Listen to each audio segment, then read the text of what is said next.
எண்ணமெல்லாம் சிறகடிக்கும், எண்களெல்லாம் வழி கொடுக்கும். எந்நாளும் ராஜமுகம், எளியோரின் ஏறுமுகம். எந்த நிலை வந்தாலும் வந்த நிலை மாறாத நமது Rajanilai. Rajanilai TV, channel of astrology.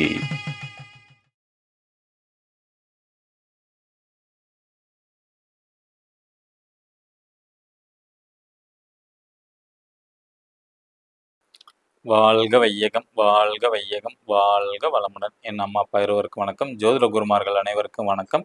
நவகிரகங்களுக்கும் பஞ்சபூதங்களுக்கும் பிரபஞ்சத்திற்கு என் அன்பான வணக்கம். கதிரவன் மதியம் அங்காரகன் புந்தியும் கருணை உள்ள சுரதம் குருவும் காரவன் காரியும் ராகுவும் கேதும் கருதுமிகு சோமாக 11ஆம் இடம் வந்து உச்சநிலையான் என்று பரிவோடு மகிழ்ந்த அரிசை மன்றோ. உலகெங்கும் உள்ள ராஜநிலை டிவி ரசிக பெருமக்கள் அனைவருக்கும் உற்சாகமான காலை வணக்கம். இன்று பிறந்தநாள் மற்றும் திருமணநாள் கொண்டாடும் அனைவருக்கும் ராஜநிலை டிவி சார்பாக வாழ்த்துக்களை சொல்வது உங்கள் சொல்வாக்கு ராஜநிலை ஜோதிடர் ஜி செந்தில் ருச்சி, திருச்சி. இன்றைய பஞ்சாங்கம் தட்சிணாய காலம் விஸ்வாவசு வருடம் ஐப்பசி மாதம் 13ஆம் தேதி வியாழக்கிழமை. இன்று 30/10/2025. நல்ல நேரம் காலை 10:45 முதல் 11:45 வரை. கௌரி நல்ல நேரம் மதியம் 12:15 முதல் 1:15 வரை. மாலை 6:30 முதல் 7:30 வரை. ராகு காலம் மதியம் 1:30 முதல் 3 வரை. குளிகை நேரம் காலை 9 முதல் 10:30 வரை. யமகண்டம் காலை 6 முதல் 7:30 வரை. இன்றைய திதி நவமி திதி.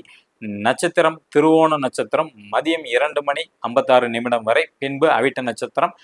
யோகம் கண்டம், கரணம் பாலவ கரணம், சந்திராஷ்டமம் திருவாதுரை நட்சத்திரம். மிதுன ராசிக்கு கிரக நிலவரங்கள்: கடகராசியில் குரு பகவான், சிம்ம ராசியில் கேது பகவான், கன்னி ராசியில் சுக்கிர பகவான், துலாம் ராசியில் சூரிய பகவான் மற்றும் புதன் பகவான், விருச்சிக ராசியில் செவ்வாய் பகவான், மகர ராசியில் சந்திர பகவான், கும்ப ராசியில் சனி பகவான் மற்றும் ராகு பகவான்.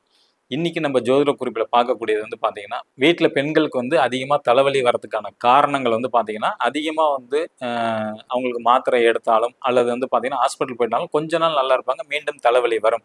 இதற்கு காரணம் வந்து பார்த்தீங்கன்னா, வாஸ்துலப்படி வீட்டில் வந்து பார்த்தீங்கன்னா நீங்கள் ஆணி அடிச்சிருக்க இடங்கள் வந்து அதிகமாக இந்த ராஜநிலைன்னு சொல்லுவாங்க, ஓகேங்களா. ஒவ்வொரு ரூம் வாசலுக்கு மேலே அந்த ராஜநிலை கதவு இருக்குது பார்த்தீங்களா, அங்கே வந்து கண்டிப்பாக ஆணி அடிச்சிருப்பாங்க. எல்லார் வீட்லேயும் வந்து இது இருக்கும், ஓகேங்களா. ஏன்னா வந்து வீடு கிரகபிரவேசம் பண்ணும்போது அந்த ஆணி அடித்து மாலை மாற்றுறதுக்காண்டி வச்சுருப்பாங்க. அதுக்கப்புறம் அதை வந்து ரிமூவ் பண்ணணும். ஆனால் நிறைய வீட்டில் அதை ரிமூவ் பண்ண மாட்டாங்க. அது வந்து ஒரு ஹேங்கர் மாதிரியே வச்சுருப்பாங்க. அப்போ அந்த வீட்டில் இருக்கக்கூடிய வந்து பார்த்தீங்கன்னா பெண்களுக்கு வந்து அந்த தலைவலி வந்துக்கிட்டே தான் இருக்கும். நீங்கள் அந்த ஆணியெல்லாம் ரிமூவ் பண்ணி பாருங்கள். ரிமூவ் பண்ணிட்டு 1 மாதம் நீங்கள் வச்சு பாருங்க, நிச்சயமாக பெண்களுக்கு வந்து தலைவலி வராது. அது மெயின் டோராக இருந்தாலும் சரி, சமையல் போகிற அறையாக இருந்தாலும் சரி, அல்லது பெட்ரூமுக்கு போகக்கூடிய ரூமாக இருந்தாலும் சரி, அங்கே உள்ள அந்த மர சட்டம் சொல்லுவாங்க பார்த்தீங்களா, அந்த கார்னர் மேலே டாப்பில் ஆணி அடிச்சிருப்பாங்க, அதை ரிமூவ் பண்ணிடுங்க. அதுக்கு பக்கத்தில் செவுத்தில் வேணால் நீங்கள் வந்து அடிக்கலாம், ஓகேங்களா. அந்த ராஜநிலை ப்ளஸ் வந்து ரூம்குள்ளே போகக்கூடிய என்ட்ரன்ஸ் அது மேலே கண்டிப்பாக ஆணி இருக்கும். அந்த ஆணியை ரிமூவ் பண்ணிட்டாவே தலைவலி வராது. இதோட இன்னொரு தகவல் வந்து பார்த்தீங்கன்னா, வீட்டுக்கு வந்து பார்த்தீங்கன்னா அந்த காலத்தில் வந்து சாணம் கரிச்சு தான் வந்து பார்த்தீங்கன்னா உங்களுக்கு வந்து வீடு ஃபுல்லாக மொழுகுவாங்க. இன்றைக்கி அந்த டைப்லாம் இல்லை, எல்லாமே வந்து டைல்ஸாக வந்துருச்சு, மார்பிள்ஸாக வந்துருச்சு, ஓகேங்களா.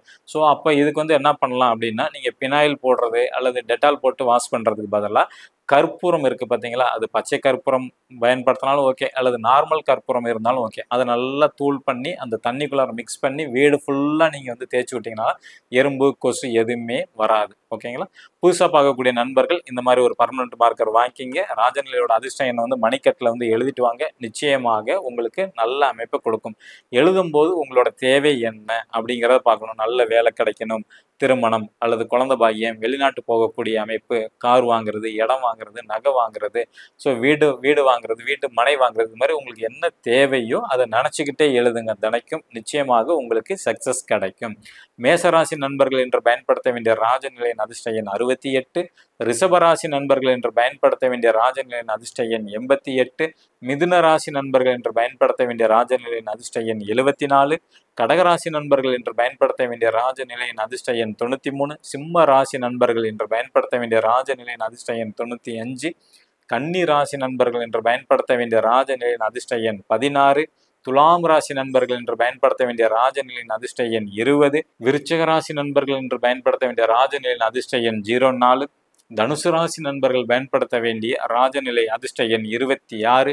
மகர ராசி நண்பர்கள் என்று பயன்படுத்த வேண்டிய ராஜநிலையின் அதிர்ஷ்ட எண் 52. கும்ப ராசி நண்பர்கள் என்று பயன்படுத்த வேண்டிய ராஜநிலையின் அதிர்ஷ்ட எண் 54. மீன ராசி நண்பர்கள் என்று பயன்படுத்த வேண்டிய ராஜநிலையின் அதிர்ஷ்ட எண் 72. இன்னைக்கு பயன்படுத்தக்கூடிய இந்த ராஜனியோட அதிர்ஷ்ட எண் உங்களுக்கு சிறப்பாக அமைய இறைவனிடம் பிரபஞ்சத்திடம் பிரார்த்தனை செய்து கொள்கிறேன். உங்களிடமிருந்து விடை பெற்றுக் கொள்வது உங்கள் சொல்வாக்கு ராஜநிலை ஜோதிடர் ஜி செந்தில் ரிஷி, திருச்சி. நன்றி, வணக்கம், வாழ்க வளமுடன்.